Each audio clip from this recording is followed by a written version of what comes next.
ഒരുപാട് വികസന പ്രവർത്തനങ്ങൾക്ക് നേതൃത്വം നൽകുകയും അതിന്റെ കൂടെ നടക്കുകയും ചെയ്ത ഒരാൾ എന്നുള്ള നിലയിൽ രാഷ്ട്രീയത്തിലേക്ക് ഇറങ്ങിയത് കൊണ്ട് ജീവിതത്തിനുണ്ടായ നേട്ടങ്ങൾ എന്തൊക്കെയാണ് എന്ന് ചോദിച്ചാൽ എന്തായിരിക്കും പറയുക?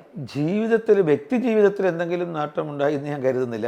അതിനെക്കുറിച്ച് ഞാൻ ചിന്തിക്കാറുമില്ല. കാരണം വ്യക്തി ജീവിതത്തിൽ നഷ്ടമാണോ ലാഭമാണോ അതെൻ്റെ കൺസേൺ അല്ല.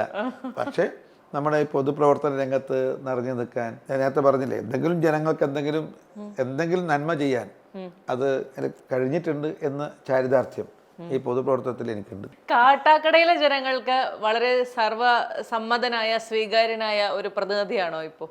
എല്ലാവർക്കും സമ്മതനാണോന്ന് എനിക്കറിയില്ല. പക്ഷെ ഞാനിവിടെ എനിക്ക് ഇഷ്ടപ്പെട്ടൊരു മണ്ഡല, എനിക്ക് ആ നാട്ടുകാർ ഇഷ്ടമാണ്.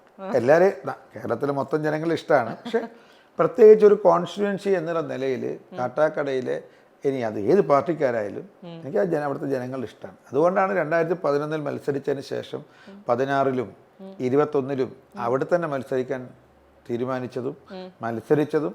21-ന് ശേഷവും ഞാൻ അവിടെ ഉണ്ട്. ഞാനൊരു സാധാരണക്കാരനെ പോലെ ഉണ്ട്.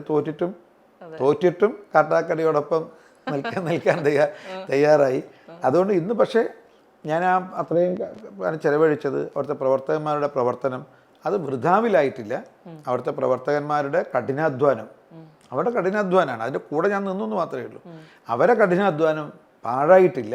ഇന്ന് വലിയൊരു പ്രസ്ഥാനമായിട്ട് വളർന്നു വന്നു.